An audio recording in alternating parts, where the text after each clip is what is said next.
Up here, we're free, bound only by frozen memories. Get away, get lost, it's fine. Racing all these broken dreams tonight.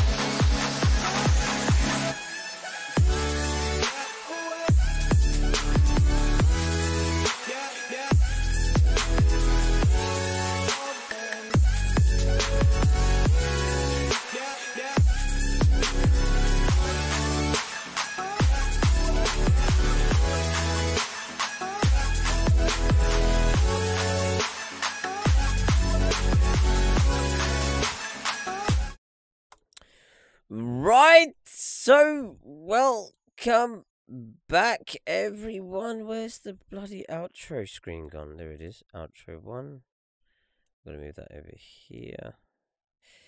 Oh no, that's right. There we go. So welcome, everyone. Welcome to another epic podcast with your host, Tamoon25. That's me, guys. That's me. I'm Tamoon25, and welcome back to another podcast with me and the T4 Army. That's right. Welcome back, everybody.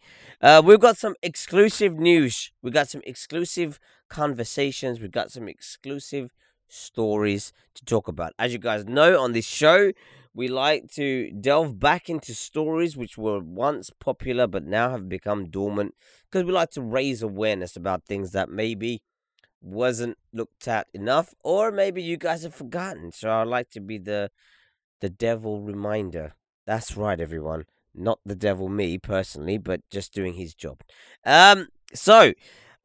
We have got with us today as a guest on the show. We got guests. Finally, 2 weeks without guests, and we finally got a guest back on. We've got the infamous Exodus D with us, everybody. Welcome back, young Exodus. Yo, what up, everybody? It's your boy, back at it again. So... Oh, Exodus, remember last time it was echoing? How did I stop the echo again? Do you remember what I... Echo. No, you're gonna hear it in a minute. Oh my god. Yep. Always something. What's up, What's Rodrigo? up, Gamer? It's currently got a slight echoing issue with... no, please don't keep saying to me, T4, we can hear an echo. I know you can hear an echo. I need to mute something. What do I need? I need to deafen something. Is it this?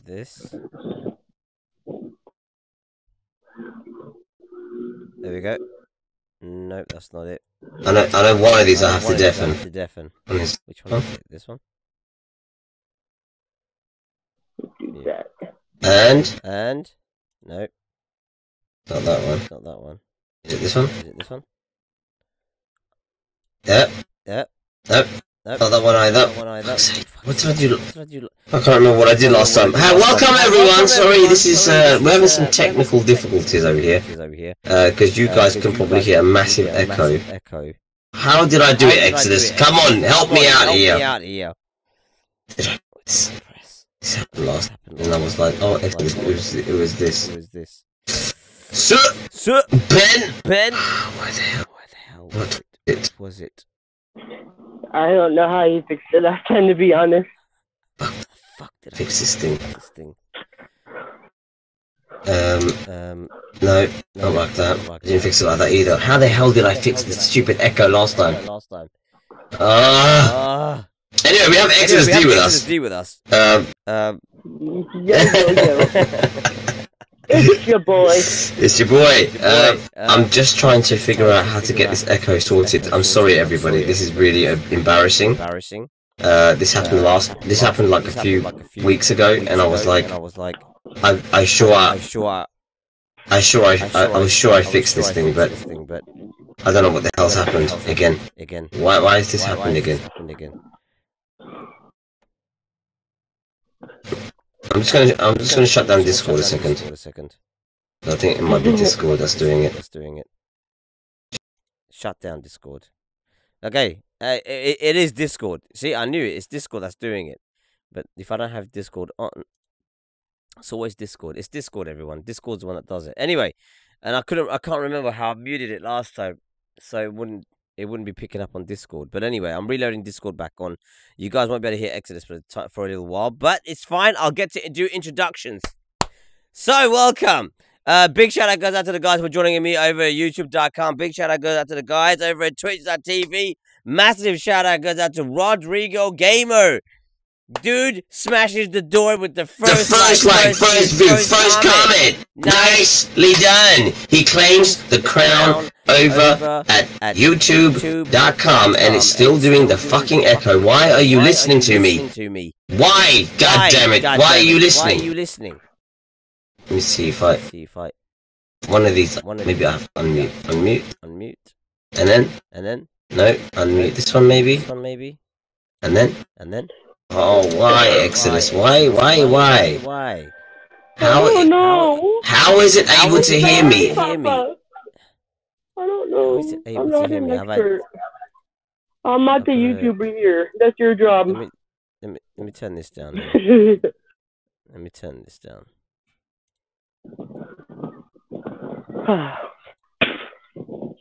Okay. Hello. Yes, I've muted it. Hey! Done it. I done it, everyone. Yes, it's a victory.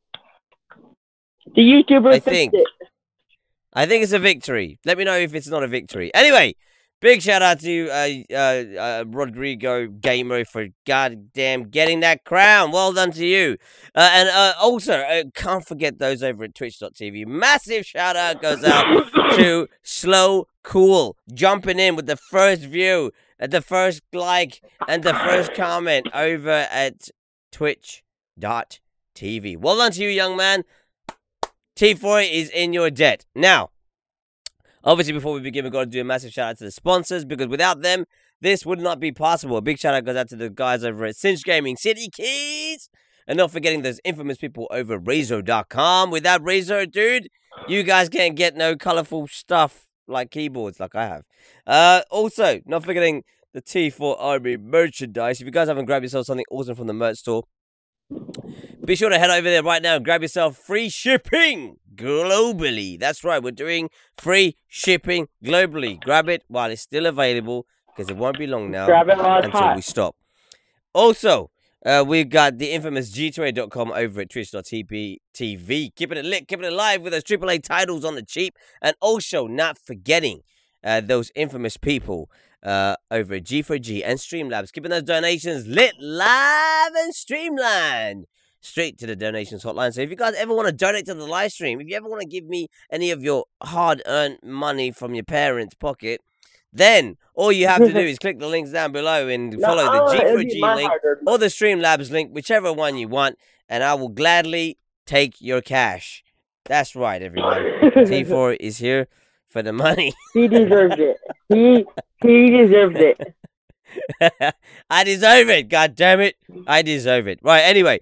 So, we have Exodus D with us on today's show, so I'm going to be, hopefully the show will be a bit more smooth than what it has been, because we've had a bit of issues with having guests on the show, because Exodus hasn't been with us for about 2 weeks. You've only had me to talk to.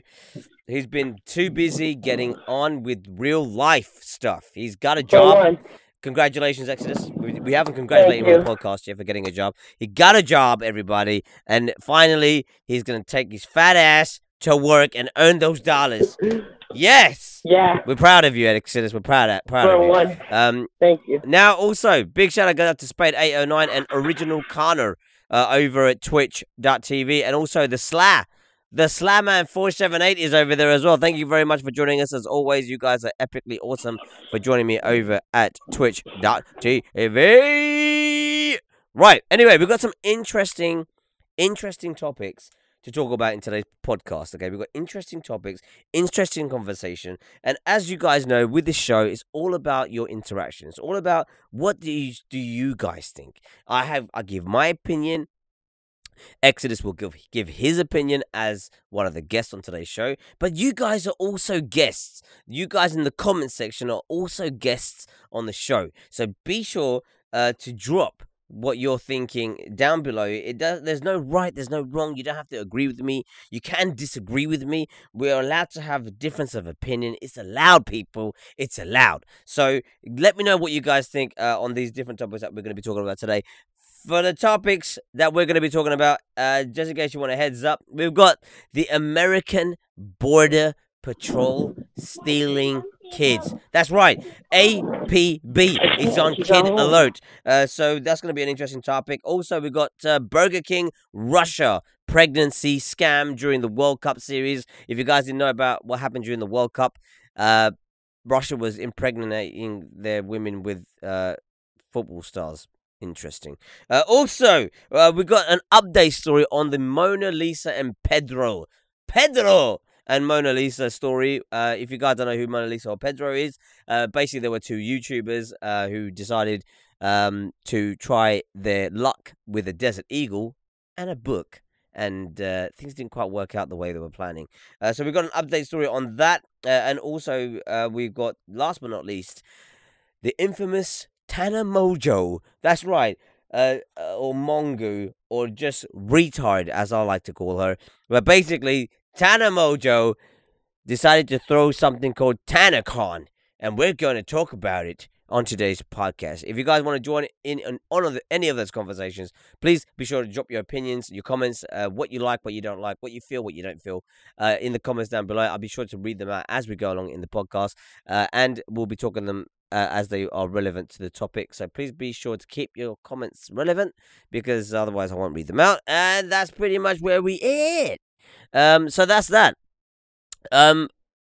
First topic of the day is to do with families being divided. That's right, everybody. It's a sad story.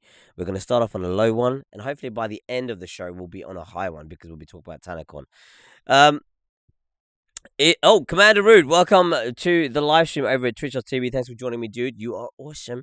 Right, this story comes from The Guardian, and this is to do with families divided at the border.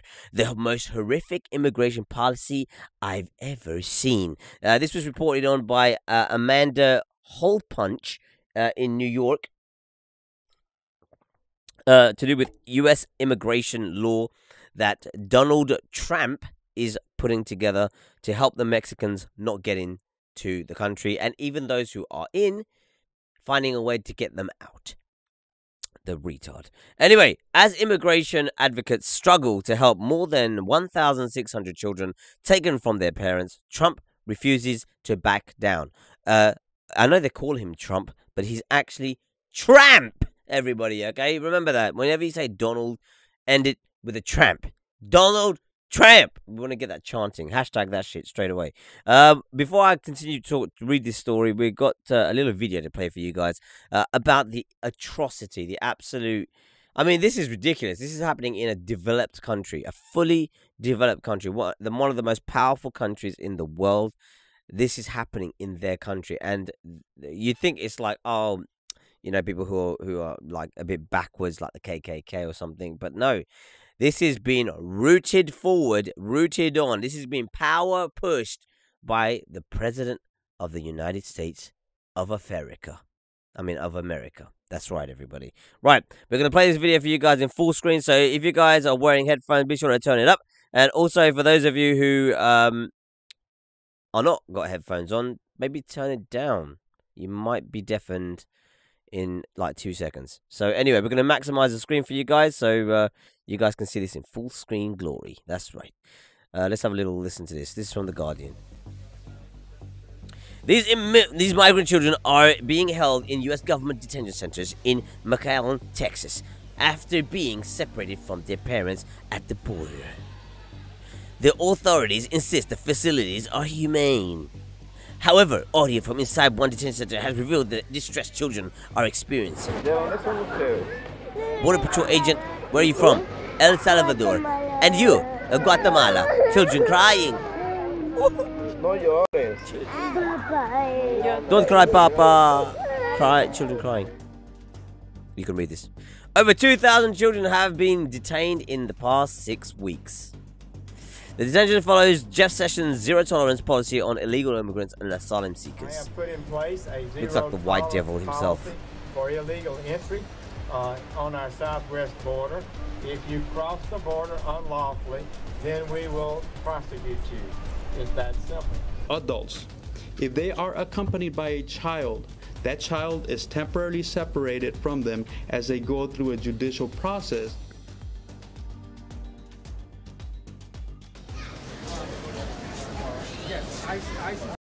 The conduit for OR.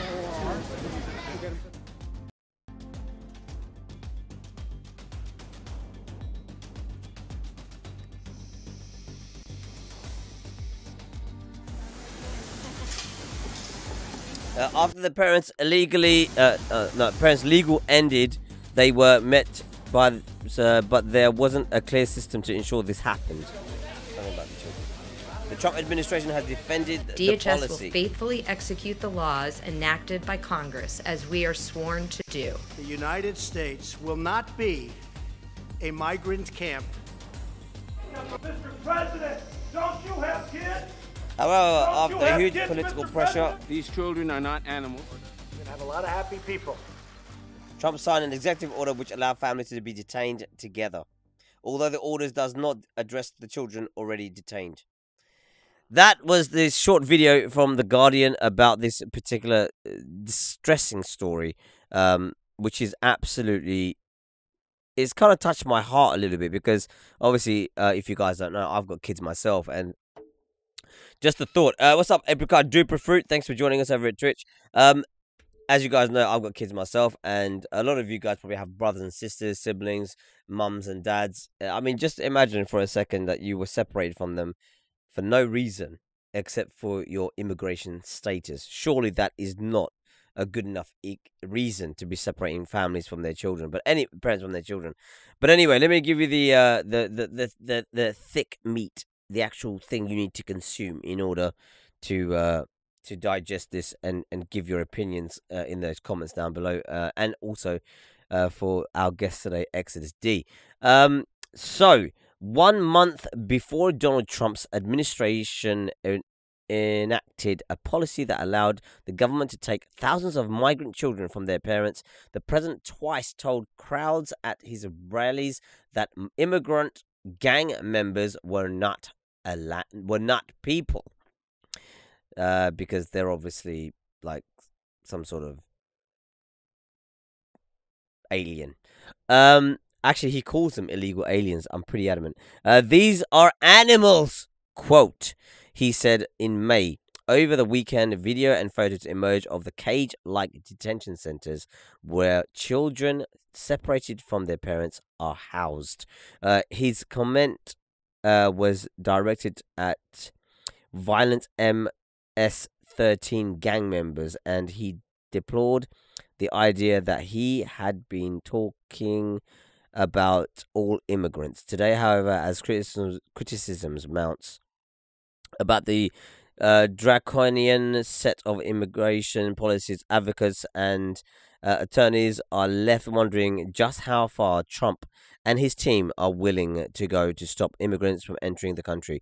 The most extreme example yet is the practice of family separation, which has seen more than 1,600 children taken from parents. Advocates say the practice had quietly been taking place for months before the government adopted it as a policy in April. The irony is that I was watching this video today about child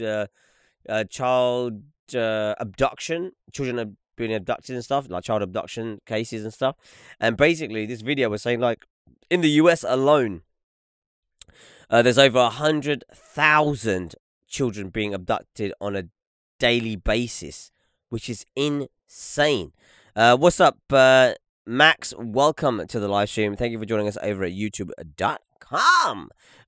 Hopefully you will enjoy this little show that we have. This is the weekly podcast every single Friday.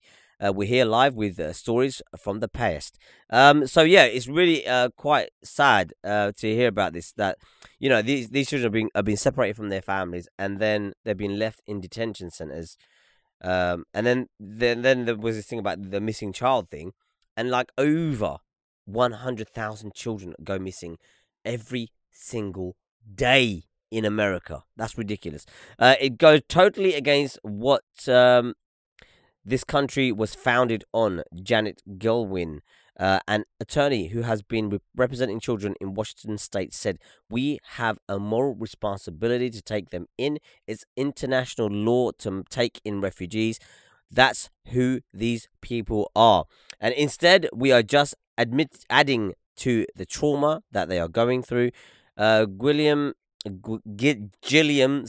managing attorney for the Seattle branch of Kids in Need of Defense, KIND for short, an advocacy group for unaccompanied immigrant children, said children aged 12 to 17 had been comforting toddlers who, like them, had just been taken from their parents.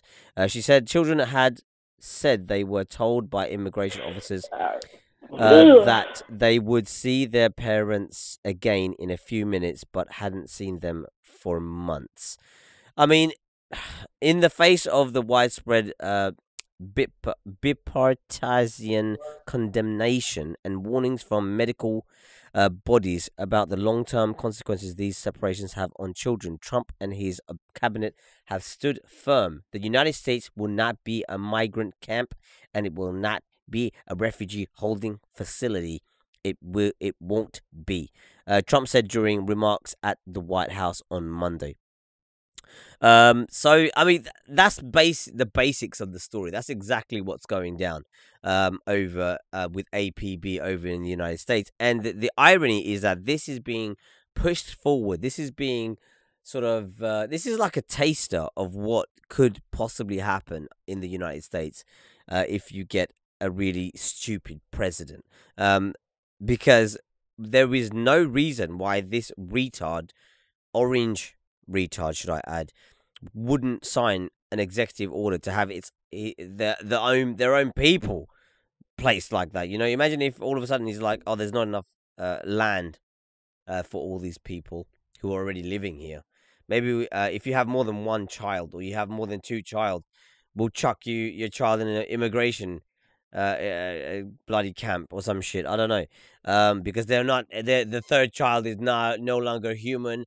They're animal now, or as he likes to call them, aliens.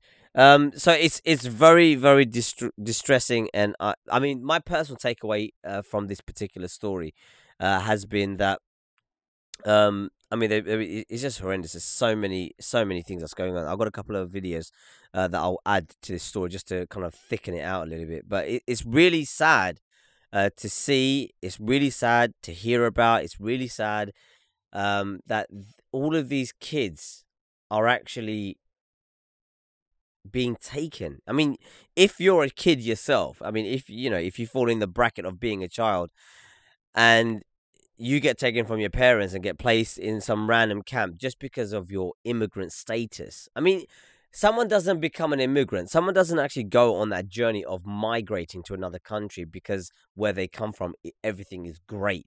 They normally do that because where they come from, it's rubbish. You know, where they come from is actually really terrible. The living conditions is probably really bad.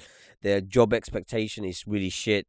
Standard of living is bad. Food, water, and all the rest of it that comes with it, you know. And the irony is that, you know, I mean, it's not like I understand what Trump is saying in the sense that you can't just open the floodgates and just let anyone come in. I get it, you know, with gangs and all that jazz. I understand that shit. But the thing is, right?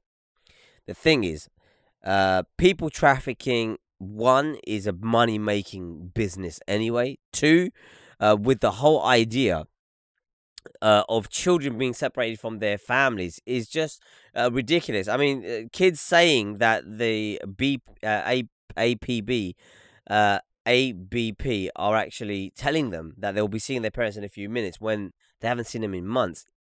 I mean, just imagine what those kids must be thinking. Like, they don't even know what... I mean, you know, you imagine if a child's, like, taken into care or is taken from their parents because of abuse or some shit.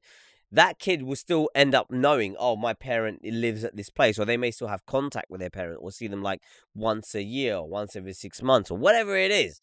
But these kids, they get taken from their parents who've done nothing wrong except trying to better their life to go to another country, which has prospect for them to have work. And these guys, they're not coming to do work that is like requires a lot of knowledge. They're normally like house cleaners, housekeepers. They're working in the rubbish industry, like, you know, refuse.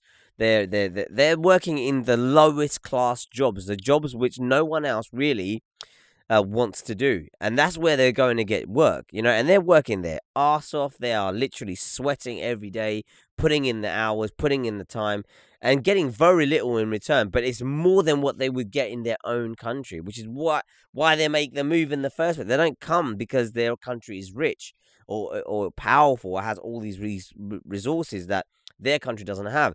And again, it's to do with the way that the world works. Like, there are such a small number of powerful countries who have taken raft on the rest of the world and all the other countries, and it's made it like it's the same way, like whichever country you come from, you will see there is like the upper class, like the rich, and then you have the middle class, and then you have the working class, and then you'll have like the super poor.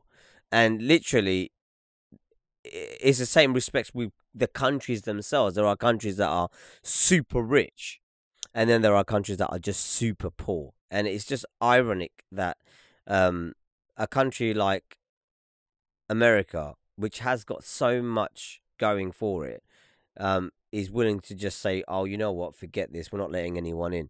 I mean, Germany didn't do this. Sweden's like is one of the biggest immigration receivers of people in Europe. I mean, the UK, we're just stupid over here as well. We're as dumb as the US, because we're just like, everyone's coming to take our jobs. Trust me, okay? I live here. They're not taking our jobs. They're doing jobs that we don't want to do, okay? They are literally cleaning the toilets I want to take a piss and a shit in, and they're also working in conditions that I don't want to work in myself. I mean, look what I do for my work.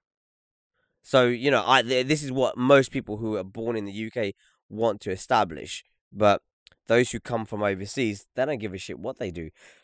The amount of people who I've met who are so intelligent and are like working in a car wash, you know, like they have like a master's degree in English or something, and they're working in a car wash because they're not from the UK, they're from another country. It's absolutely mind-boggling. They're so intelligent, but they reduce themselves to that level because they're just trying to do something with their life. They're trying to make something of their life.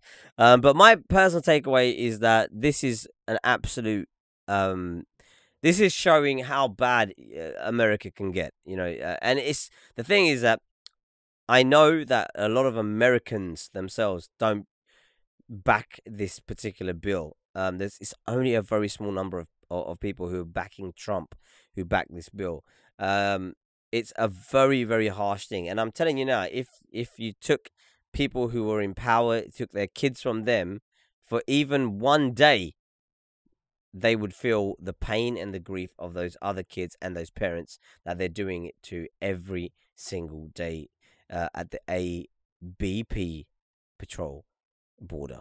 That's my opinion. That's what I think. That's what I feel. Let me know what you guys think in the comments down below if you have an opinion about this particular subject. We have got Exodus D with us in the show today as one of the guests. Exodus, what's your personal takeaway from this particular story that we've been talking about?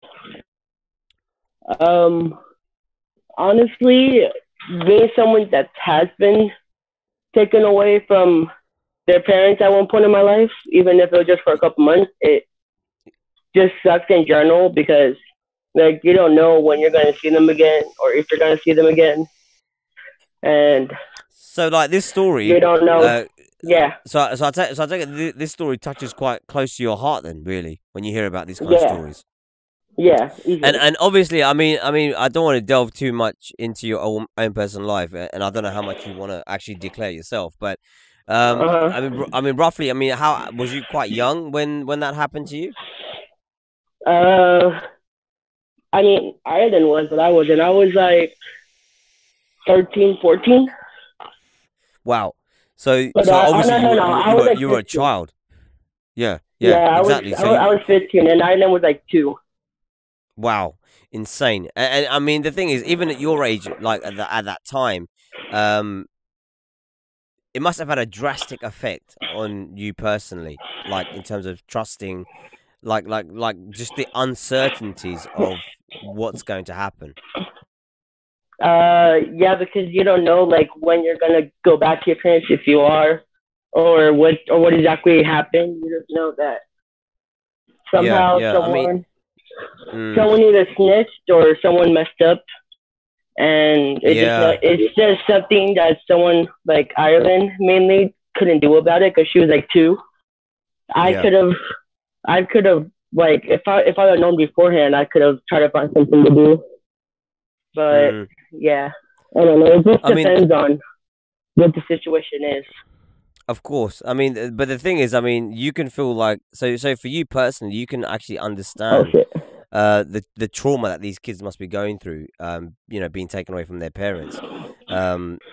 Because I guess you know, with this kind of things, it's like it's very, very difficult to know when things will return back to normal, if they will ever return back to normal. Yeah. Like what else did you want to say? What else did you want to say? Sorry about this particular topic. If they're so worried about them coming into the country, why don't they just capture them and then bring them back into their country instead of holding them basically hostage? I mean, this is the same thing I was saying to someone the other day. Is if you're so concerned about immigration, close your doors, right? Tell no one can come into your country, right? But if people are coming in illegally, take the whole lot and just ship them straight back. What is stopping them? Surely it's more expensive to try and house, and feed, try and hold them. Surely it must be more expensive. It should. You know? Yeah. You know, because the thing is that these families, they would have been going through some sort of trauma anyway to even go to the extent of having to cross the border in the first place. And then to find that they've crossed the border, to be met by ABP, and then they take your kids from you and tell your kids that, oh, you'll see your parents in a few minutes, and then you don't see them for fucking 4 months or something, or 5 months or a year or whatever. When all they could have done is just take the whole family and just turn them around and say, go back to where you just came from. Surely that would be the sort of no-brainer option. But I don't understand what's going on. I don't get how this is working. I mean, what do you think about this particular policy that Trump has put in place? I just think they should just send them back to where they came from, or not where they came from, but send them back to the country that they came from, and instead of just holding them basically captive. Yeah, I mean, you living in America, you get a kind of consensus of what other people might be thinking or feeling. I mean, what do you feel like, you know, with your peers or with people that you meet at work and stuff? What's their personal opinion about this thing that's going on over there at the moment? It's kind of split 50-50 because some of the friends I hang out with are like for it, but there are also some of my friends that are against it. So it's mixed everywhere. Okay, fine. So the friends of yours that are for it, what is their takeaway? What is their opinion that they have about it being okay that parents are being separated from children and whatever?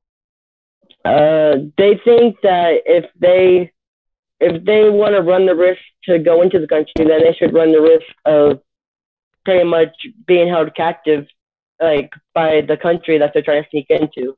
Like they think that it's okay to just hold them. I mean, but do they think about it if it was themselves? I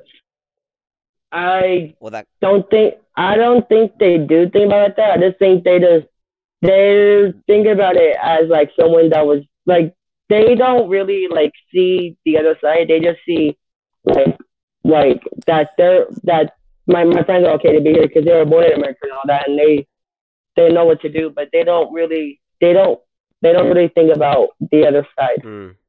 Yeah, I mean the thing is that if these people are coming into the country, I mean, do they think that they are taking jobs from other Americans? God damn it! I guess.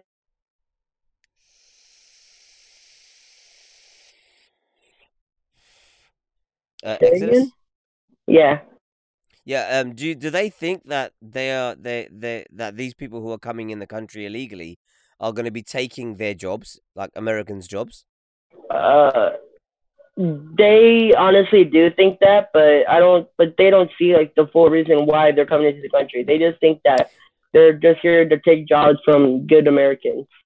But what I'm saying is that, I mean, surely I'm sure this is happening in America as well. I mean, even probably for yourself personally. I mean, there's the jobs that those people are coming in to do are the jobs that no one else wants to do. Am I right in saying that, Exodus, for Americans?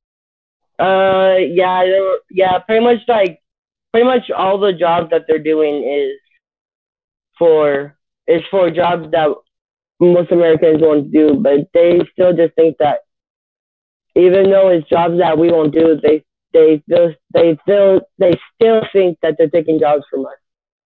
But the thing is, if those jobs aren't done, surely they would be like, you'd be in a bit of a shithole because, you know, if no American wants to do those jobs in the first place, then who's going to do the job? Yeah, it's bizarre. It doesn't make any it sense. is. It is. And I mean, for your other friends who are obviously against this happening, what's their personal takeaway from this? They think that they should just let them go and just like just they think they should let them go, or they should like force them to like get their green card and stuff to be in the country, just so like they can legally be here instead of just holding them captive. They think that they should make them get their green card and all that and visa. The thing is, right, if they get, I mean, if people are coming into a country and they are getting their visa after they've, because obviously even getting a visa is not like a 2-second thing. It's a lot of paperwork. You've got to prove a lot. You've got to earn a lot. You've got to be clean. You know, there's a lot of things that go with it, you know. Yeah. Sure. I mean, the thing is, them doing all those, jumping through all those hoops that someone who's born American wouldn't have to go through. Surely they should be giving a round of applause, really, for being able to do that in the first place. Surely, right? And they're going to be better in the country. Should. Yeah. I mean, it's a shame. It's an absolute shame. I mean, I'm completely baffled and lost by this story. I don't know what you guys think about this. Yeah, go on, Exodus. Me as American, I try not to think about it because it just makes me fucking pissed off and sad at the same time. So I just try to stay. I don't really like watch the news or anything. But the only way I get my news is from you, basically. I mean, the thing is, right, the irony, right, the thing is, the irony that I find with this particular topic, right, is that America, right, as that country, as it stands, you know, what it stands for is the land of the free, the land of the brave, and the land of prosperity, right? This is what the rhetoric is of the word America, okay? And to be American is to be free. And the irony is that everyone in America is an immigrant. Pretty much, yeah. Except for the Indians who were there in the first place, everybody else technically is an immigrant. Illegally. Yeah, so the thing is, everyone who's come to the country is illegal there, and they all have come to prosper, to make a better life, to change their outcome, to change their future, and people are still doing that till today. People still do that globally to other countries all over the world. So I don't understand why they all of a sudden, like, and this is what I'm saying, you know, if you have a good president, you know, or if you have a good leader, somebody who's leading from the front, who's got the right sort of mentality of what the slogan stands for, you know, what those stars and stripes stand for, what Statue of Liberty stands for, you know, what, you know, they would not under any circumstance, be saying, "Oh yeah, this is the right decision to be making. What we're doing right now." I'm telling you, this is the guy is definitely like you have definitely. I mean, I've always said like some of the other presidents you've had is. I thought that George W. Bush was bad. Okay, but this guy. This guy is extra special, okay? I'm not even gonna lie. This guy is super special. He's not even a politician. He's a businessman that turned politician. That's what I mean. It's like when Arnold Schwarzenegger became the mayor of California. It's a bit like that. Don't remind me. But you know what I mean? Like he won the vote on one line. I'll be back. That was the only line he used, and he got the vote. Everyone was like, "Yeah, we'll give a movie star a goddamn state, a whole state. He'll run the state like a boss because he's the Terminator, dude." That was a fucking film. It was a film, and then you hear Donald Trump coming into play, like a multi-billionaire, who has like we gave him a businessman the whole fucking country. That's all he is, dude. He's a fucking bit. And the thing is that, like, him, the rhetoric and the mentality that he has is everything is business orientated. You got loss and profit. Everything is loss and profit, and that is not how, that's not how you think to be someone who is leading a people. Because you're not thinking about the poor guy. You're not thinking about the guy who's not doing well. You're thinking about only the people who are doing well. If you think that way. Yeah. So, I don't know. I mean, I've got a couple of more videos to play, but for the rest of you guys who are watching us live, either on YouTube or on Twitch, whether you're watching us on playback, whether you're watching us live, please be sure to drop your comments down below. Let me know what you guys think about this particular topic. Real VIP King, I know you're in the Twitch chat. I just sent you a message on Discord. If you want to join as a guest to give your opinion live with Exodus, just let me know in the Discord chat if you do, and I will add you on the list because you have to be added to be able to join. So just letting you know. But I've got a couple of more videos to play for you guys. So we're just going to quickly transition through and listen out for this. This is quite interesting.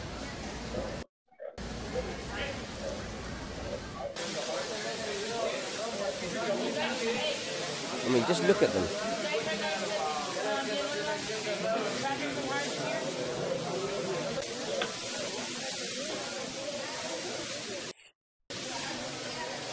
Imagine having foil paper as your duvet sheet,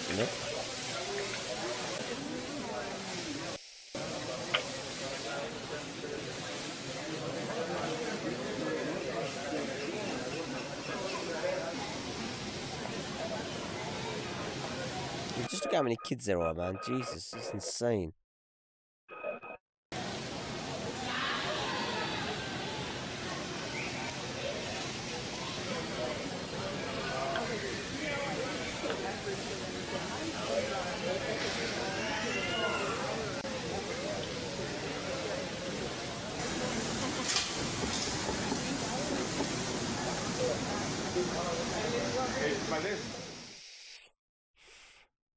It's very sad, man. Very, very sad.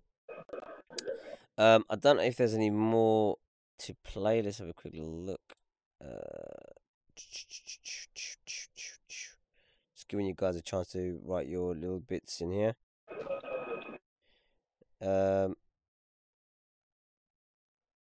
Just a quick little thing just to finish up on. Just a little quick little extra meat off the bone just for you guys, so you know exactly where things are standing currently. So another challenge is that advocates don't know what separated parents want for their children. For instance, if a parent is deported, they might want their child returned with them, or there may be so much danger in their home country they would prefer the child to stay with immigration authorities in the US. And even if the parents' preferences were known, there is no clear procedure for reuniting parents, especially if a parent has already been deported. McKenna said Kind was advocating on behalf of a 2-year-old who was separated from her father in March. The father was deported within a month, but as of the 12th of June, the girl was still in the custody of the U.S. government. The consequences in terms of human suffering can't be overestimated, McKenna said. Toddlers are being taken from their parents. I just want to leave that as it is, really. You know, it's a very devastating story. It's ridiculous what's going on. And it's happening in a country that you would never dream of it happening in, you know, the land of the free. It's just ridiculous. I don't understand what I don't. I mean, I know for definite that there is no way Trump is going to stay in office for another term. He's 100% he's out because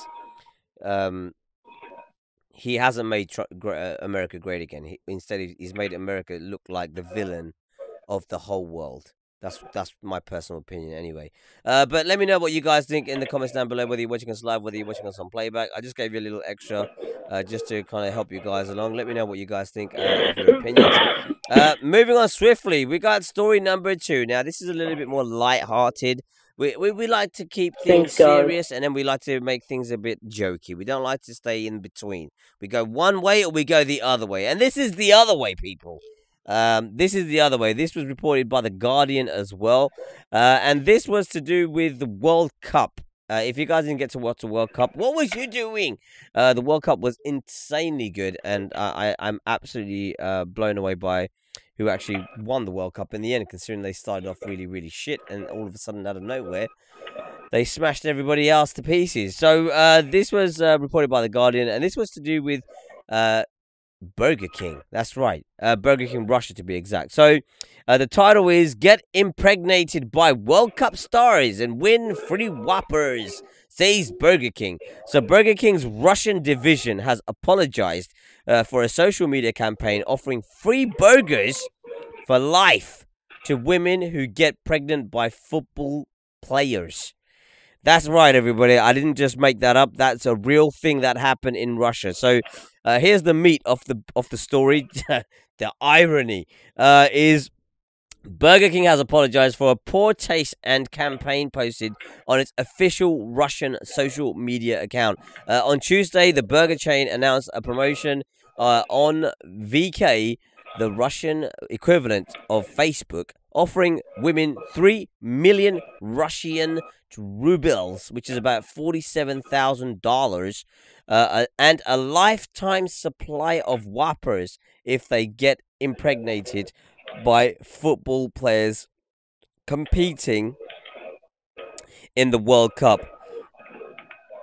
Yep, I'm definitely a KFC guy myself, dude.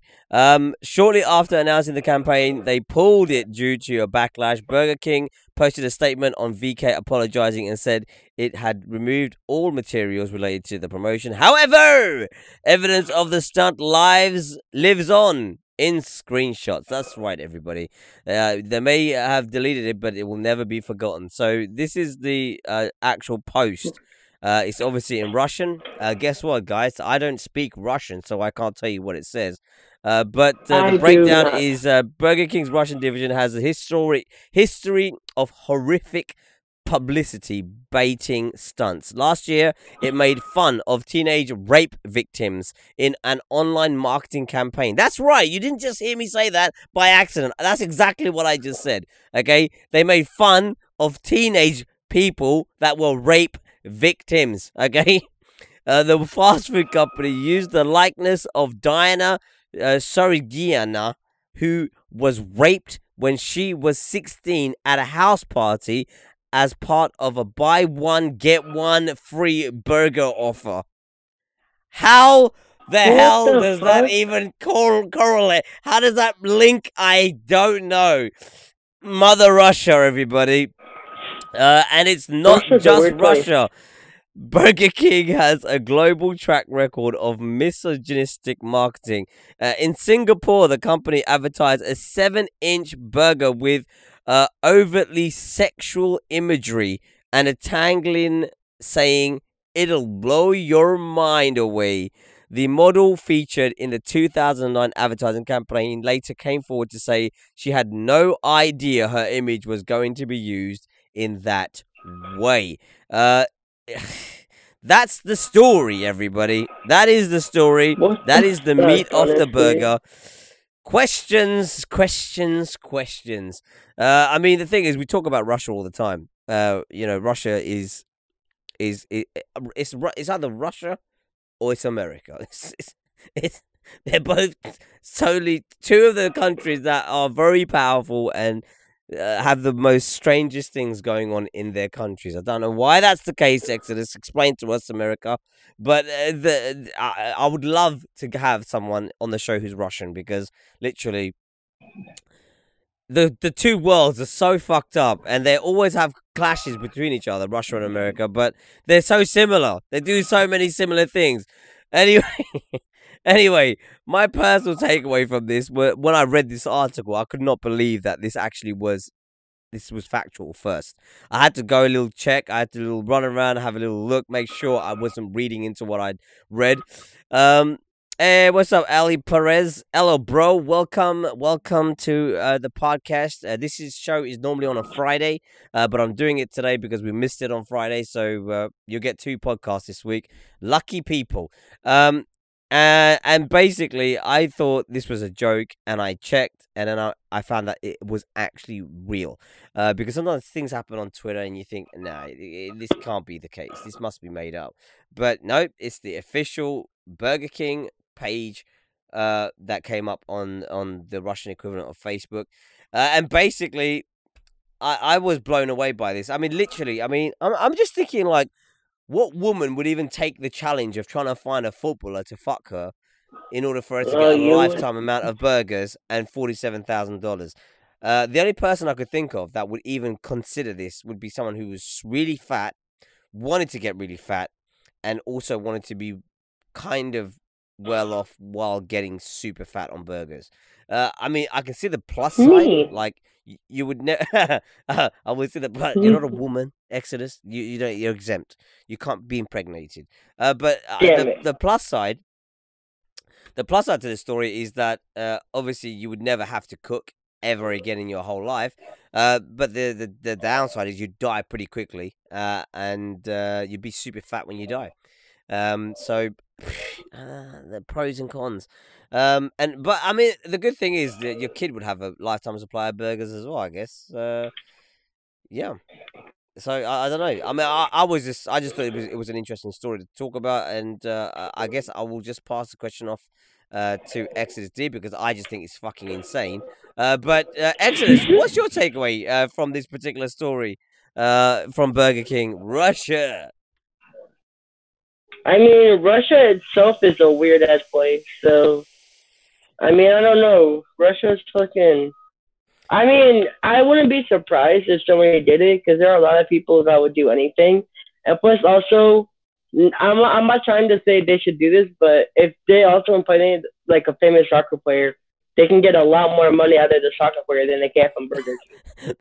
That's exactly what I was thinking. I was like, what? But apparently, like, the deep dive on this story is that what they were saying to Russian women was to sleep with not Russian footballers, but like global superstar footballers like Neymar, I know what I'm Messi. saying. Like, imagine they impregnate like Ronaldo. You know what I'm saying? I'm like, what? But the thing is, I mean, we know the Russian women are very, very good-looking girls. There's no question about it. The assets are in the right places.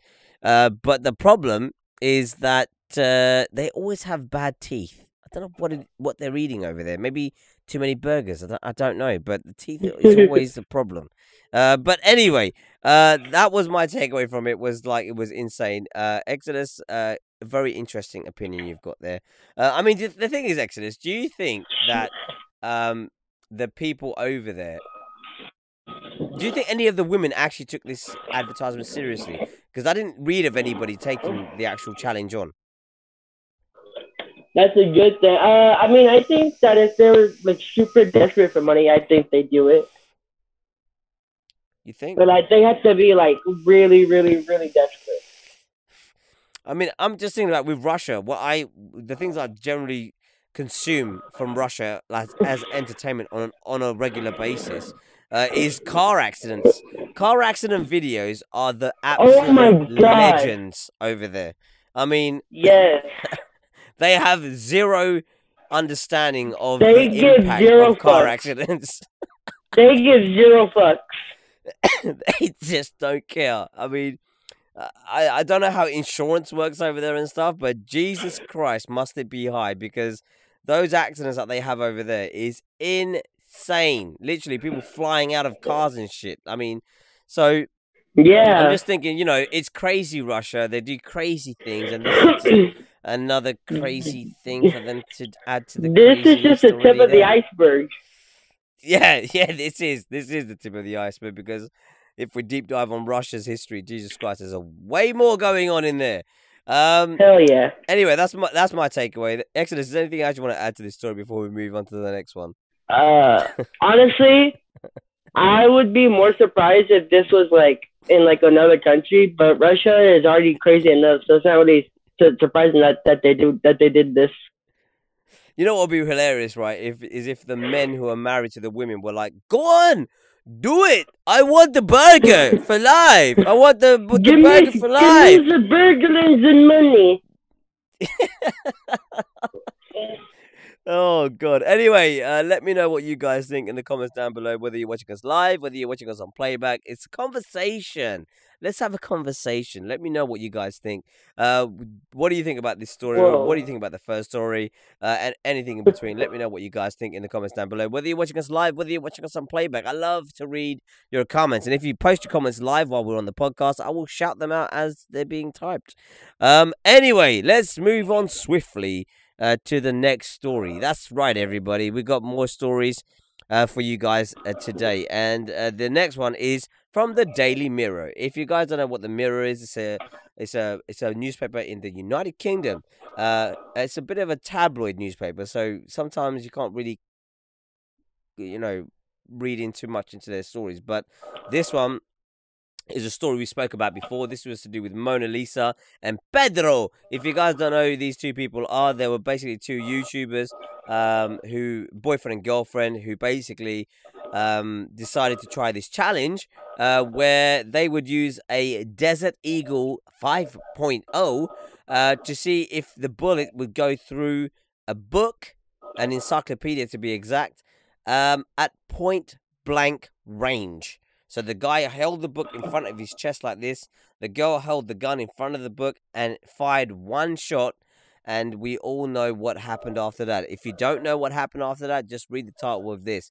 So anyway, YouTube star Mona Lisa Perez jailed for shooting boyfriend dead while filming stunt they hoped would go viral. I mean, it went viral, but in the wrong reasons. Anyway, Mona Lisa, who was 19, believed Pedro Ruiz, who was 22, would be shielded by a thick book as she took aim for close range in front of onlookers. So there was actual witnesses to this going down. I've even got a video to play for you guys so you can get a kind of idea of what was going on. So if you guys have got headphones on, turn it up, and if you haven't, then just leave it what it is. We're just going to quickly maximize this for you guys so you see this in full screen. What is it doing? I got these. Let's just maximize that. And I also got this. I mean, I don't need to be. He's got rockets. And I also got this.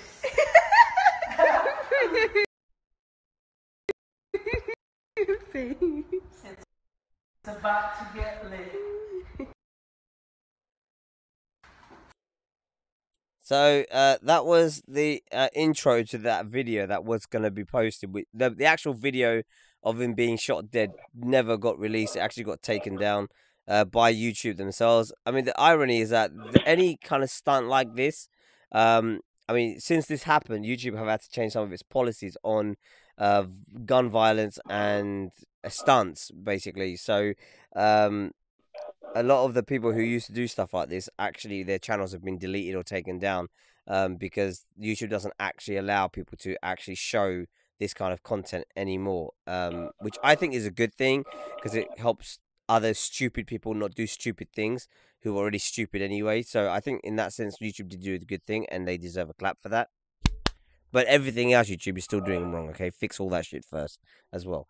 Anyway, just to run through the remaining of this story, she was a mum of 2. She's now 20 and later pleaded guilty to second-degree manslaughter, which is serious stuff. So during a court hearing in Minnesota on Wednesday, Judge Jeffrey Remick said Perez would serve her time in 10-day increments over 3 years in accordance with the plea agreement recommendations. Perez is also banned for life from owning firearms and will be on probation for 10 years. She also agreed not to seek any financial gain from the case. So if you guys don't understand what that means, it means like she basically what happens is that she'll be so the way her time is broken down, I will read this out because it's actually down here. So Perez and Ruiz wanted to become famous and showcase their pranks on YouTube channel. Perez tweeted a few hours before the shooting, "Me and Pedro are probably going to shoot one of the most dangerous videos ever. His idea, not mine." Perez shot her boyfriend with a Desert Eagle pistol, described as one of the world's most powerful semi-automatic handguns, on a retailer website. This was before the shooting, obviously, because he was still alive. The county attorney, James Bruce, said the book Ruiz was holding was a hardcover encyclopedia. Never going to stop a Desert Eagle. And an aunt of Ruiz told local news station WDAY TV her nephew had told her about the stunt and it happened in front of their 3-year-old girl. She said, Oh my God. He had told me about that idea. I said, don't do it. Why are you going to use a gun? Why? Because he's dumb! Anyway, an hour before the first fatal stunt, Perez wrote on Facebook, "We are in the process of making a Pedro YouTube channel. Oh man, it's going to be sweet. LOL."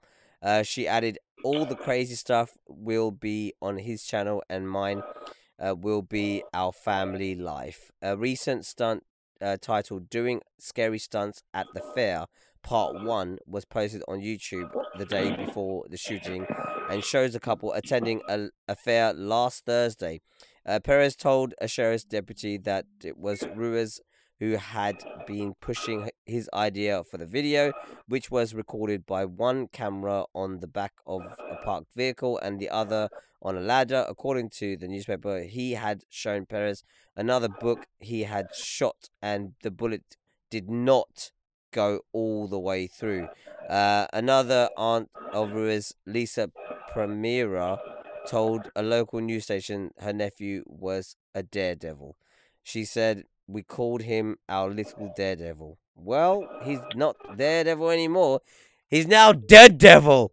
I mean, that was a pun. Sorry. Just had to add that. She also said he was always chasing a thrill, putting a dangerous twist on everything he did. She added, "It's a tragic incident." What she said, she has to live with that. It's the worst punishment she can get. She is pregnant with his second kid. It's just heartbreaking. So that is the story. If you guys didn't hear about this before, we did talk about this on a previous podcast. It was sickening then. It's still sickening now. But basically this girl is getting the way she's serving her sentence is they've broken it so that she doesn't actually do the full time in prison in one hit. She basically goes into prison for like a certain amount of time and then she comes out because of the kids, and then she goes back in again, and then she comes out, and she goes back in again, and she comes out, back in, out, and she does that for 10 years, which is a bit weird, but that's the plea deal for her pleading guilty. but there are so many circumstances with it as well. But that was an update I just wanted to give you guys on the story, because the last time we spoke about this, the trial was still ongoing, and there was no actual verdict of what was going to happen with the girl. And I think, if I remember correctly, Exodus, I was asking you guys what should be the sentence for this person, and I think you said 5 years, right? Yeah, And she got 10. close enough. So anyway, I mean, the thing is, I mean, we spoke about this topic before anyways, and I didn't really bring this in to have a conversation about as such. But for those of you who don't know about it, obviously feel free. But I mean, Exodus, is there anything you wanted to add to this story from last time? I mean, I didn't know that they did it in front of the little three-year-old girl. That's gotta be traumatizing for her. I mean, like, it's already bad enough to like have a kid watch a scary movie, but it's another to accidentally kill her dad in front of her. I mean, the thing is, right, is with this kind of stuff, this is the degree that people are willing to go to kind of become that famous person on YouTube, you know, and the fame is so dangerous, because it's like, you know, rather than like you concentrate on school, you concentrate on college, you concentrate on university, get a job, you know, like get something to back up your life so that you have something to fall back on. People are headhunting to become famous on this platform, you know, whether it's Twitch, whether it's YouTube, you know, and they're putting that in front of their own health, you know, just to create that shock factor. They're just trying to create that thing that's going to make like people like, wow, they actually did this crazy thing. But to what cost? And like as this story proves, is the cost worth it? Is the outcome worth it? And I'm sure if you ask anybody about this particular story, they're not going to tell you, yeah, they did a good job. I can tell you that much now, okay? There is no way anyone's going to say, yeah, you know what happened was like, you know, it was fate. No, man, it wasn't fate, okay? It was literally stupidity, okay? It was people who just could not. I was retarded. I mean, even Exodus, he's like trying his best. You know, he's finished college and stuff. He's trying to get, he's got a job and he's working hard. He's trying his best to become someone who is reliant on himself and stuff. You know, and can help his mom and his family out and stuff. And you know, he's trying to do something which everyone tries to do. I do the same thing. I go to work and, you know, I earn money and that pays for my life. I don't rely on this thing. I don't try to make this thing like so huge that this is what blows me up. You know, this is just a hobby. You know, I do this for fun. I do this because I enjoy it. And you know, anytime that you put this thing ahead of your health or your well-being or anything like that, or your family or your or reality, like the reality of, for example, like paying bills or having a real job that is actually earning you money so that you can actually pay for things in real life, because YouTube doesn't pay you money unless you're really, really big. And to get really, really big, trust me, I mean, I think we did a podcast about the statistics of how many YouTubers have got like over 1 million subscribers, and it's only like 2,000 YouTubers globally, which is nothing. You know, that is nothing compared to how many people actually consume YouTube content. So, you know, there is a lot of misconceptions with YouTube. And I think, you know, a lot of people need to wake up. And I speak to people a lot who say like, we even have the Chester, who started his channel over at Twitch and on YouTube. And even him, he started, I mean, he got up to like 800 subscribers, and he's given up now because he just can't stand the implications of his privacy and all these kids that come onto his stream and are just trolling him. And not only that, there was another guy who was part of the affiliates program called what's his name, PK Ripper, and even him, he stopped to like 500 subscribers. He stopped. He just can't. He found a girl and he's happy, and YouTube became the second thing in his life. And I think a lot of people need to realize that, you know, this YouTube thing is so small should be so small in your life. It should be like, it should be like, you know, when you go to the gym to work out to keep fit. That's how you should see it. You know, you don't go to the gym because someone pays you to go to the gym. You go to the gym because you want to stay fit, you want to stay healthy, you want to be in shape. That's why you go to the gym. You pay to go to the gym. So it's the same thing with YouTube. It shouldn't be something that you're doing because it gives you something back. You should do it because you just enjoy it. That's my opinion anyway.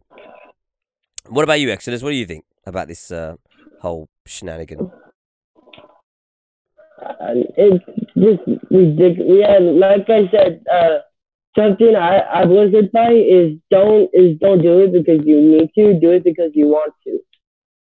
Yeah. And if it's not something you don't want to do, then just don't do it. There's no point in doing it. I mean, like you're saying.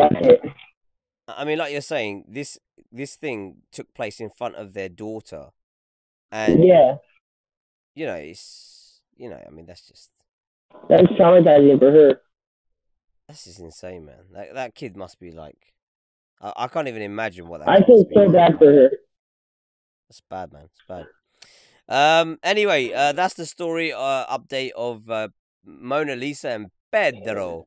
Let us know what you think about this in the comments down below. Whether you're watching us live, whether you're watching us on playback, let me know what you guys think about this particular topic, this story. And obviously about any other topic that we spoke about today on today's podcast, whether it be the first, second, or the last. This one. Let us know what you think. We'd love to read your comments, whether you're watching us live, whether you're watching us on playback. Let me know in the comments down below. Anyway, moving on swiftly. We've got the last topic of today's podcast. That's right, everybody. We've arrived at the end of the game. And this was reported on by The Verge, and this is to do with TanaMojo. That's right. If you guys don't know who TanaMojo is, well, then you are extremely fortunate. Unfortunately for me, being a YouTuber, you get to know a lot of these people because I don't know why we get to know them, because they just become influential people that everybody ends up talking about. And obviously, if you're on YouTube's platform, you get introduced to some of these people sometimes when you go to events for your own thing, but they just happen to be there as well. So TanaMojo, even though I'm still debating on how her surname is Mojo, but anyway, did something very interesting. She was a retard in the first instance, still a retard now, but did something just to prove that she is actually a retard. And this is the title: YouTuber's anti-VidCon convention, TanaCon, was such a disaster that fans are comparing it to Fyre Fest. That's right. That's exactly what they're comparing it to. And, you know, one thing I didn't actually realize, and I hate body shaming here, all right, and I'm not body shaming, so, and people are going to be like, no, T4, you are, is that I didn't actually realize how overweight TanaMojo was. Because all the times that you see her, she looks like she's, like, this, like, hot blonde girl from, like, America, from California. But she's actually quite a chubby girl. Again, I'm not body shaming or anything. I'm just saying it was just a bit of a shock because all the stuff I see about her, it's like, the thing is, I think is that maybe she actually does a lot of extra editing during her content making. I don't know, because when I saw videos from other angles, from other YouTubers' content, she looked a lot bigger than what she looks like. Or maybe she's pregnant. Ooh, conspiracies. Anyway, let's carry on. Over the weekend, while VidCon, a massive yearly gathering of creators, for creators and fans, unfolded in Anaheim, California, YouTuber TanaMojo attempted to hold her own convention nearby. It did not go as planned. The 2-day free event was set to open June 22nd, and it promised concerts, talks, and meet-up opportunities featuring the likes of Shane Dawson, Bella Thorne, Casey Neistat, and many more. Instead, TanaCon was shut down on the first day after a reported 20,000 people showed up. Before being cancelled outright online, angry fans have branded the con the new Fyre Fest. evoking Ja Rule's disastrous 1% music festival. That's right. TanaCon began as Mongoose response to her own negative experience with VidCon. Actually, just to clarify this, because The Verge isn't telling you the truth, is Tana Mojo did this because she didn't actually get invited to VidCon. That's why she actually did this. This is the reality of it. The Verge is lying by not saying this bit. But in a nearly 80-minute video posted on YouTube channel called Why I Won't Be Attending VidCon 2018, a rant, in April, she explains that VidCon had refused to give her a featured creator badge. Can you believe that? I mean, you imagine. I mean, I think Tana Mojo... how many... I think she's got like 5 million subscribers or something. She's got quite a big... Never watched her before. She has got quite a bit of subscribers, but they refused because the thing is they don't want shitty influencers to come to the event. They want people who are proper. So anyway, which affords attendees extra security measures during multiple events. Mongoose says the refusal prevented her from moving around the conference discreetly, instead forcing her to travel directly through crowds of fans, which resulted in mob situations in which security ultimately asked her to leave the premises due to safety hazards. Well, then you should have just paid for the security. Anyway, a joke about Mongoose holding a meet and greet in the parking lot across from VidCon eventually spawned the idea for a formal convention. In an interview promoting the event with Forbes last week, the 20-year-old says that she planned the entire event over the course of 40 or maybe 30 days, at the start of which she had no lineup or anything rented, absolutely nothing. Mongoose told the publication, "I'm a pretty last-minute person, but this was extreme." Mongoose says she was heavily involved in the planning process, down to the color of the cups at creator parties. "It's mind-blowing that I have to pay attention to every little detail," she said, "but it's my name, it's TanaCon, and if anything bad happens, bad security or whatever, it's on me. So I've been putting my heart and soul into making this the best that it can be." Well. Let's just fast forward a little bit, okay? We'll fast forward.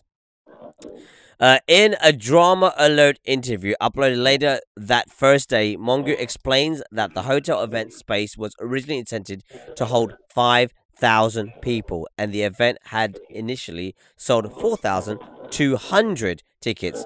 The team did not anticipate so many extra attendees showing up, let alone an alleged 20,000 people, despite the fact that it was billed as a free convention. Fans had the option to buy a $1 general admission ticket or £65 VIP tickets.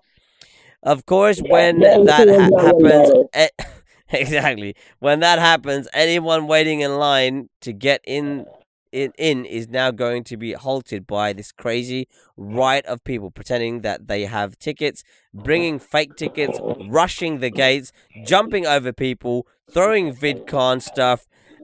So we stopped letting people in, she said. This was a really interesting post. If you guys don't know who this guy is, his name is called Plain Rock 124. He has got the most interesting YouTube channel. He's a Chinese guy. He does very simple, basic videos, but they're just so entertaining in the sense that he's such a strange guy, but a likable guy. So this is where I find, like, he's very blunt. Kind of reminds me of what is he called? Sherman, not Sherman. What's his name out of The Big Bang Theory? What's his fucking name? Sheldon. Yes, he's just like him. Exactly the same. Okay, if you met him in real life, I'm sure that's how it would be. Anyway, let's just play this little video from his Twitter feed. This was so funny. It's totally made me crack up. Refund!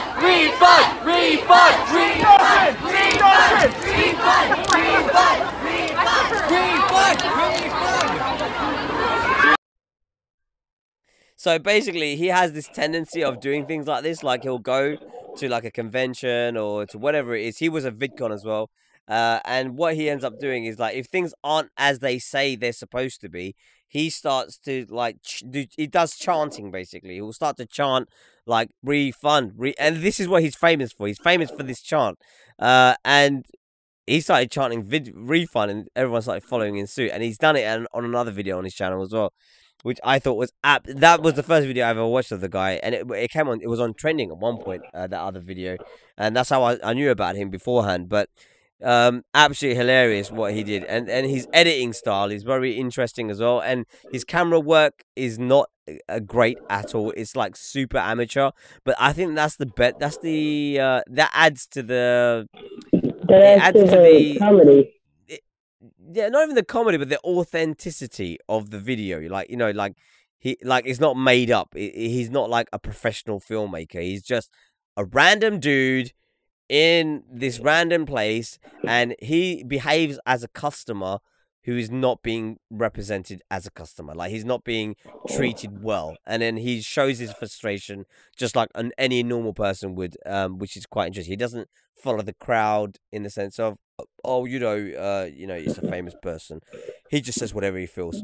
It's hilarious. So those who made it into the event didn't fare much better than those waiting outside. Attendees described barren halls with little to do, set in a building that was not designed to hold in thousands of attendees. I wasted $150 on TanaCon. It's one hallway, one big concert room, and no activities. Tweeted one. No creators are walking around like promised. We stood outside for 4 hours just to be treated like animals. Others complained that the gift bags, get this, the gift bags were the best, which were only included with purchase of a VIP ticket. That's right. $65, by the way, guys. This is what they got for their $65, and were promised to be worth a quadruple the price of the ticket. So that'd be 65 times 3. Exodus, help me out here. What's the number? What number? My very good with that. $180 roughly. Something like that. We were quadruple the ticket price. Were laughably sparse. Hold on. 3. Yeah, 4. Yeah, 4. Oh, it'd be like 200 something. What is that? 260. What is it like? 260. Wow, $260. Fuck off. Anyway, were laughably sparse, save for small items like a wristband. They got a nice wristband. Also, they got a condom with the brand Tana Condoms. Thank you, dude. Thank you, Nintendo DC, also known as Max. And also, ironically, given the original purpose of TanaCon, security had no intent. Had to eventually ask people to leave panels and on-site events due to safety hazard. So basically, for $260, you get a wristband and you got this condom. Lucky you. Even creators scheduled to appear at the event were puzzled. Yeah, I have no idea what's happening. I'm for. Did TanaCon get cancelled? So, do I still have a meet and greet? Tweeted Sarah Basker. Okay, sorry, jokes aside, what's going on with TanaCon? I have a panel at 3. Is it still happening? Tweeted Ricky Dillon. Shane Dawson also put, I don't blame Tana, but I do have some serious questions for the people that organize the event. Overselling tickets, not having enough water, and letting people bone. It's not okay, and even though it's not my event, I promise I'll make up to you. I'm so sorry. So basically, Shane Dawson was there, and he did this documentary on TanaCon. That was an amazing series. It was so good. It was so good, and it showed it showed the full story. It actually showed the real, the actual, the sort of plan of action to actually make it this bad on purpose, you know. So TanaCon literally was a con. That's what it was, you know. And the thing is, even till today, like, the reason I bring up these stories, and people think like, oh, well, Tifa, why don't you talk about relevant topics that are happening right now? Well, the reason is that these stories just get forgotten about, and like, she still hasn't been made accountable for this happening to all of these people. You know, more than 20,000 people came to that event, and nothing's happened. We haven't heard anything. It was exaggerated. There was only it was exaggerated. There was only like 15 or 12. But even if there was only 15, Exodus, that's still that's like 13,000 more than what was able to be there. Yeah, true. You know, and that, at the end of the day, like, say for example, if you join a pyramid scheme, or someone says to you, hey dude, if you invest $20 in this thing, you will get this in return, you know, there's an accountability there, you know. Now that's one thing. Now imagine you go to a show. Now imagine you go to see, I don't know, say you want to see Usher in concert, or Justin Bieber, for example, in concert, right? You'd be paying big bucks to go and see your famous artist to do some singing and shit, and you'd be with all these fans. And then imagine if you turn up there and it's a parking lot, and only a certain amount of people can attend, and you've already paid your ticket, but all these other people are going for free. Dude, that's called being conned. That's the way I look at it. There's no other way to look at it. And the thing is, what the problem I have with this kind of thing is that people on YouTube, especially those who are big creators, I'm not talking about myself, I'm talking about people who are big creators, like big, like over 1 million subscribers. They have a massive level of influence. They're able to influence people like crazy. They can do all types of crazy shit being at 1 million subscribers. And it's so sad that they, rather than using, and this is what Shane Dawson proved in his documentary, rather than using their powers or their level of influence for the good, to actually create a better community, a better world, a better place, you know, they don't. They're scamming everybody. They're literally scamming everyone. I mean, even me, I'm such a small YouTuber, and I have my merchandise and stuff, and I tell people, you know, buy your merch, you know, it's really good merch and blah, blah, blah. And some subscribers have bought merch from the store, and they love the merch that they've got, and they've sent pictures on Instagram, they've sent me pictures on Facebook, showing me them wearing their t-shirts or whatever they've bought from the store. But it's just really sad that such big influencers are willing to let hundreds of thousands of people down and just make themselves look so dumb. And there's still people who are still like backing her and saying like it's not her fault and all this shit, when Shane Dawson's bloody documentary proves that it's all her fault. Her and the whole team, they're all to blame for it. And I mean, I hate to try and to say this, but she should be facing prison time. Okay, it should be the same as a bank who tells people they're a bank. You put money in it, and they tell you, actually, I'm not a bank. I'm just a guy who's just taking your money. You know, it's called fraud, okay? And it should be the same thing, okay? She should be going to prison, or she should be facing jail time, or something really bad. You know, something really, like, there should be a consequence for this kind of shit being put on. You know, I mean, VidCon, those guys, they're the brothers that run VidCon. They have been doing that. They've been doing it for years, and they started tiny, and then they got bigger, and then they got bigger, and then they got bigger. You know, this girl did this in. That's the thing. Yeah, she put this on in 30 days. It's just ridiculous, man. It's just ridiculous. It doesn't make any sense. I mean, what did you think about TanaCon, Exodus?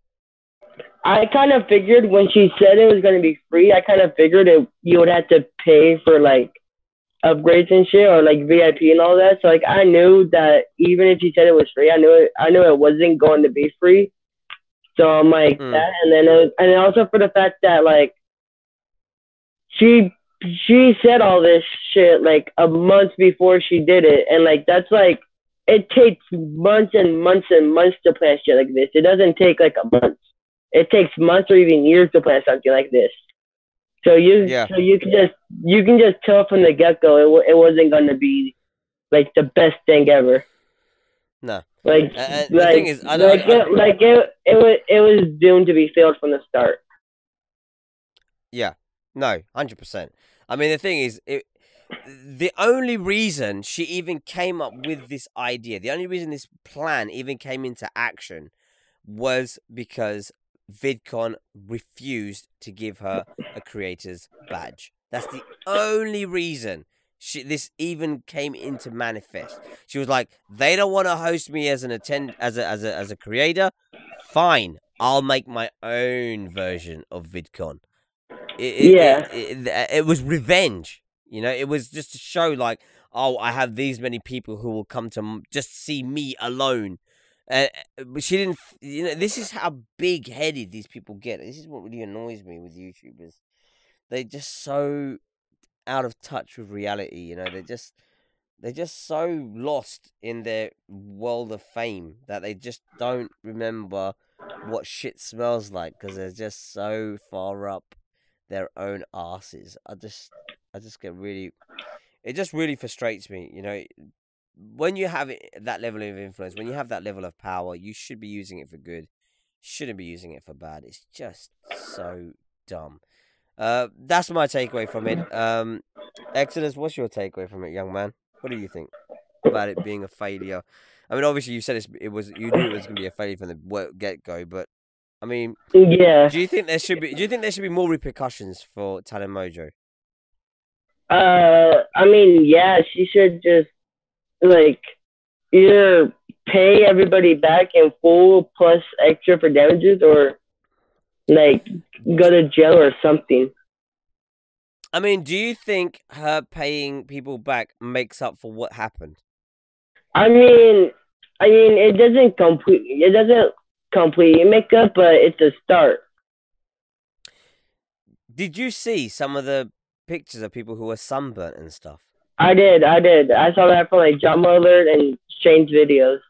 It was. I mean, did she and not realize? And it was in the middle of summer when it was like 100 degrees That's what I'm outside. saying. That's exactly what I'm saying. I mean, did she not even realize that it's California in the middle of She lives out here. It's fucking like, insane. I'm telling you what. Putting people's like, health she at fucking risk. lives out here and all this. It's just dumb. I just don't understand it. It's just it's ridiculous.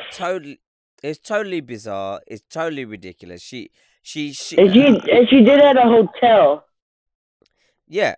The thing is, I think people, her putting children, because really our fans are kids, at risk like that of the level of sunburn. I mean, you imagine if some of those kids, right, if they grow up and some of them get cancer, who are they going to blame? Tana.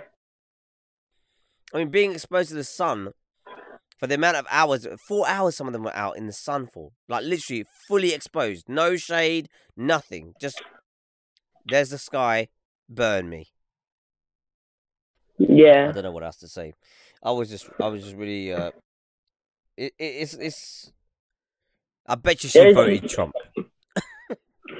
Honestly, she probably did, to be honest. She just seems like the type that would vote Trump. Yeah. I mean, she's been done for so many different things, like niggling things like about the N-word, about some other shit in the past. But this one, this should be the final strike. I don't see how this person can make it back onto YouTube, though I hatefully regret that she probably will. But I haven't heard anything else about what is happening to her next. There is nothing, even in this article from The Verge, which was released on June the 26th, there has been no further reports as to what is going to be happening with her. She's just trying to lay low. Let it die down.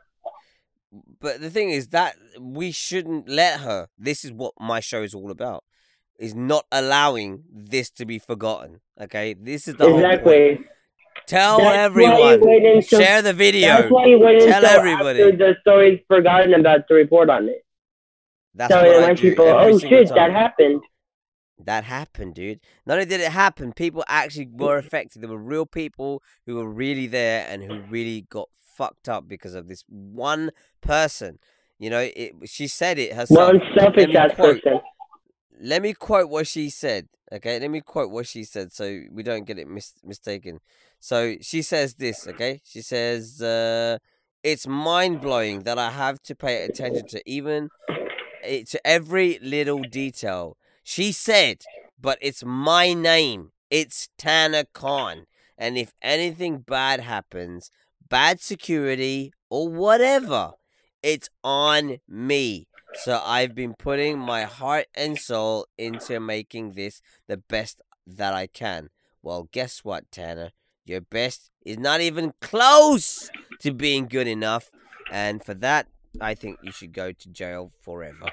No, okay, not forever. Yeah. This what the other thing is too. Like when it fucking failed and shit, she was saying that if anything goes wrong, it's on me. When it failed, she blamed the fucking guy that was helping her organize. Yeah, Yeah. And he was part of it, but he said to her, but it wasn't all of him. He warned her that they were selling too many tickets and there was going to be too many people there. And then she was like, who cares? Fuck it. Let's do it.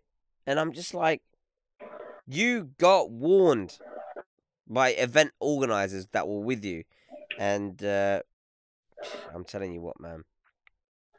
But I guarantee you, just like with Logan Paul and the Suicide Forest thing, this is going to blow over. It's going to get forgotten about. It'll be like as if nothing happened. That's what T4 is for.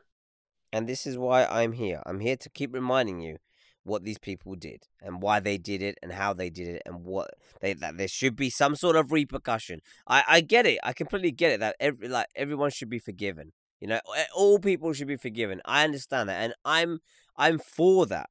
But at the same time, I think if you've done something and you've been found out to have done something, just like the first story that not the first one, the last story we were talking about with Mona Lisa, you know, she's gone to jail for that.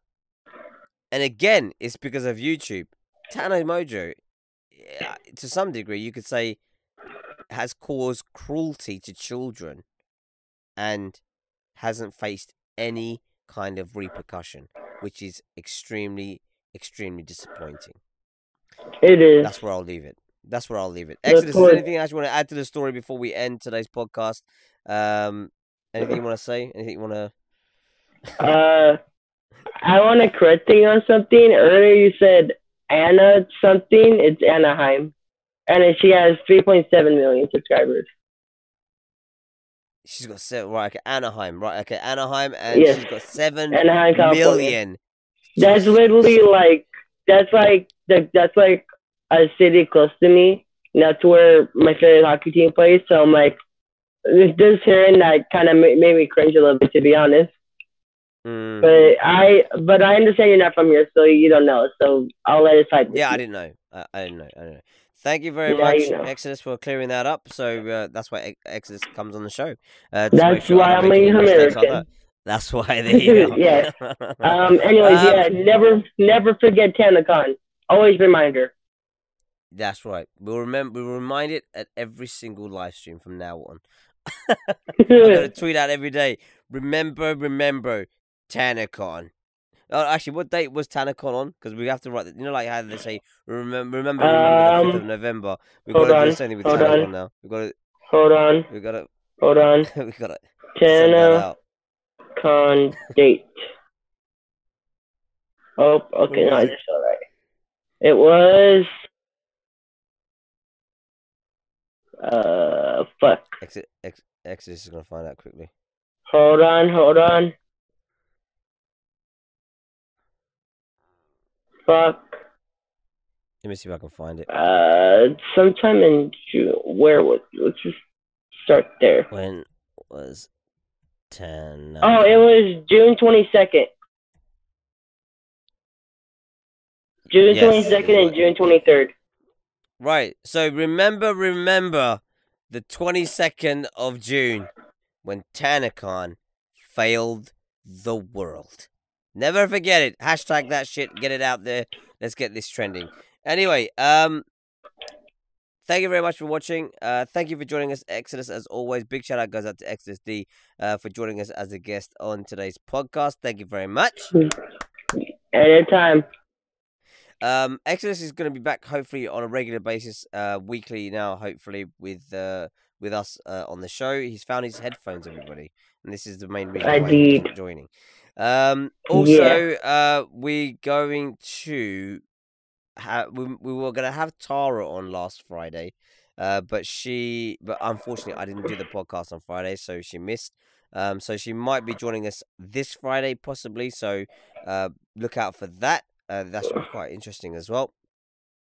And also, just to let you guys know who are watching us live, or if you're watching this video on playback, if you would like to feature as a guest on the show, just like Exodus D, because you have to have a special invite to be able to join the podcast and be one of the guests on the show, and give your opinions live, you can. All you have to do is be a subscriber on this channel called the T4 Army. You also have to be a subscriber on my main channel called Tamim25, and the link's in the description if you can't find it. And also, you have to leave a like on the video. If you're watching us over at twitch.tv, all you've got to do is be a follower over at Twitch, and you can join on from either Twitch or YouTube. But there is only one small thing you have to make sure, and that is that you are using Discord. You need to be on Discord in order to be able to join any of the podcasts. And if you can do that, then you can be a guest. Anyway, I just want to say a massive thank you to everybody for joining us over at youtube.com. Big shout out goes out to the guys over there. Thank you very much, guys, for giving your support and watching the show. And also a big shout out goes out to the guys over at twitch.tv, everyone. They are literally just running it over there at the moment. It's insane. So thank you very much for you guys for joining us over at Twitch. And that's pretty much it. This is where we're going to end today's show. I just want to say a massive thank you to the sponsors as always. Without them, this wouldn't be possible. Big shout out goes out to Cinch Gaming, City Keys, and not forgetting those infamous people over at Razor.com. Also, don't forgetting the T4 Army merchandise, guys. If you haven't snagged yourself something awesome from the T4 store, be sure to do it today. We got the merchandise, t-shirts, we got the pants, we got jumpers, hoodies, sweaters, we got everything. Head over there right now and check out what we got in the store. Free shipping worldwide. If you live in America, this is the time to do it. And if you live in Europe, believe it or not, you actually get the cheapest shipping of everybody. So if you live in Europe and you're a fan and you want some merch, order it. Also, not forgetting G2A.com over at twitch.tv, keeping it lit, keeping it alive with those AAA titles on the cheap. And not forgetting also G4G and Streamlabs, keeping those donations lit, live, and streamlined straight to the donations hotline. So thank you very much to everybody who's ever donated to the live stream. You guys are awesome and you keep me going. So if you ever want to donate to the live stream, the best place to do it is G4G or Streamlabs. The links are in the description down below. But that's pretty much it. That's where we're going to end today's show. We'll be back tomorrow. That's right. No, we won't. We won't be back tomorrow. We'll be back on Friday. That's right, everybody, because I keep thinking today's Friday. It's not. It's Monday. We'll be back on Friday with the regular podcast time and day. Hopefully. Fingers crossed. We'll be here. The podcast will be, as always, the same sort of time as it was today. Hopefully, you guys will join us on that show. It's going to be lit. Just to give you guys a heads up on what we're going to be talking about on that show, we have got Fisher, Indiana, IKEA gunfire, Trump Muslim ban, travel ban, vote, rice gum in Hong Kong, idiot racism. We've only got 3 topics, actually. Exodus, find a topic if you want us to add a topic to that. There's only 3 there. Okay. I think their topics might be quite big. That's probably why. But those are the topics for this Friday's podcast that's coming up. So if you want to join for that conversation, be sure to be here or be square. But until then, guys, as always, stay safe, stay awesome, and peace. And peace.